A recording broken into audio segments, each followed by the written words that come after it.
बूढ़े किसान की कहानी। रामू नाम का एक बूढ़ा किसान अपने गांव के सबसे मेहनती और ईमानदार व्यक्ति के रूप में जाना जाता था।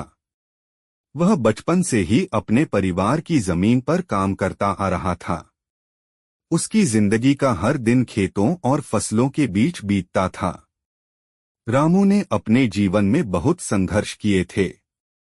गरीबी, मौसम की मार और कठिन परिस्थितियों के बावजूद उसने कभी हार नहीं मानी। वह हर सुबह सूरज उगने से पहले उठता और खेतों में दिन भर मेहनत करता। रामू के 3 बेटे थे जो अब बड़े हो चुके थे और शहर में जाकर नौकरी करने लगे थे। वे अक्सर अपने पिता से कहते, बाबा, अब आप आराम करो, हम कमाते हैं, आपको मेहनत करने की जरूरत नहीं है। लेकिन रामू का जवाब हमेशा एक ही होता, यह खेत मेरी जिंदगी है। जब तक मेरा शरीर साथ देगा, मैं इनसे दूर नहीं हो सकता। समय के साथ रामू की उम्र बढ़ती गई और उसका शरीर कमजोर हो गया। पहले जो काम वह आसानी से कर लेता था, अब वही काम उसके लिए कठिन हो गए थे। एक दिन जब रामू खेत में काम कर रहा था, उसकी तबीयत अचानक बिगड़ गई।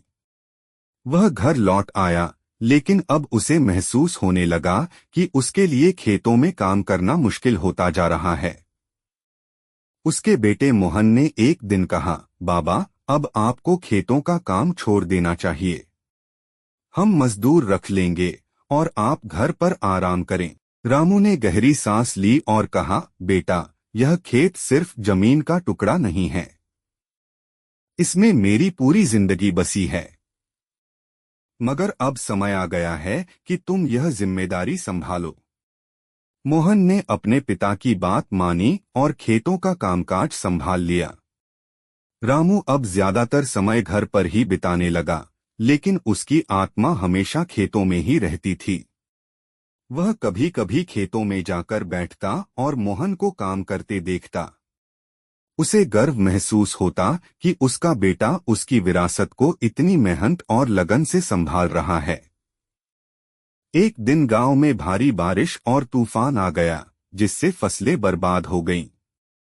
मोहन बहुत निराश हो गया और उसने रामू से कहा, बाबा, सारी फसलें नष्ट हो गईं, अब क्या करेंगे? रामू ने मुस्कुराते हुए कहा, बेटा, खेती सिर्फ मेहनत नहीं, धैर्य भी है।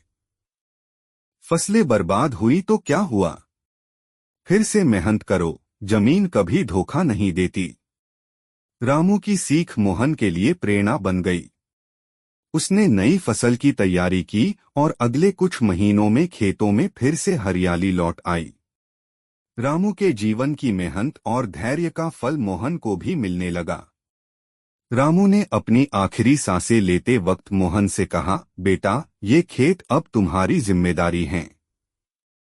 इन्हें उसी ईमानदारी और मेहनत से संभालो जैसे मैंने किया। रामू की आंखें बंद हो गईं, लेकिन उसकी विरासत और उसकी सीख हमेशा के लिए मोहन के दिल में बस गई।